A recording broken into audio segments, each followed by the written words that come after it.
ಕೊಂಸಾಗುಳಿ ಮಾಡಿರ್ತಕ್ಕಂಥ ಯಾವುದೇ ಜನಾಂಗದ ರೈತರಲ್ಲಿ ಅವರಿಗೆ ಯಾವುದೇ ಹಿಂದುವನ್ನು ನೋಡದೆ ಹಕ್ಕು ಪತ್ರಗಳನ್ನು ಕೊಡ್ತಕ್ಕಂಥ ಒಂದು ವ್ಯವಸ್ಥೆ ಆಗಬೇಕು. ಹಾಗೂ ಬೆಳೆ ಪರಿಹಾರ ವಿತರಣೆಯಲ್ಲಿ ಅಧಿಕಾರಿಗಳ ಒಂದು ಭ್ರಷ್ಟಾಚಾರ ನಡೆದಿದೆ, ಅದನ್ನು ಸಹಿತ ನಿಯಂತ್ರಣಕ್ಕೆ ತರಬೇಕು.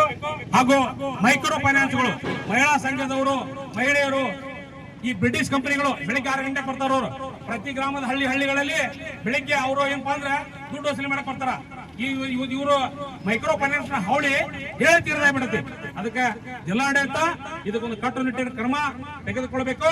ನಮ್ಮ ಗೋವಿನ ಜೋಳ ಬೆಂಬಲ ಬೆಲೆ 3,000 ರೂಪಾಯಿ ನಿಗದಿ ಆಗಬೇಕು. ರಾಜ್ಯ ಸರ್ಕಾರ 600 ರೂಪಾಯಿ ಪ್ರೋತ್ಸಾಹಧನವನ್ನು ಕೊಡಬೇಕು.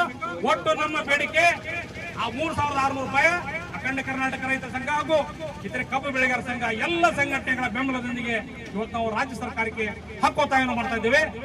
ಅಖಂಡ ಕರ್ನಾಟಕ ರೈತ ಸಂಘಕ್ಕೆ, ಕಬ್ಬು ಬೆಳೆಗಾರರ ಸಂಘಕ್ಕೆ, ವೇದಿಕೆಗೆ,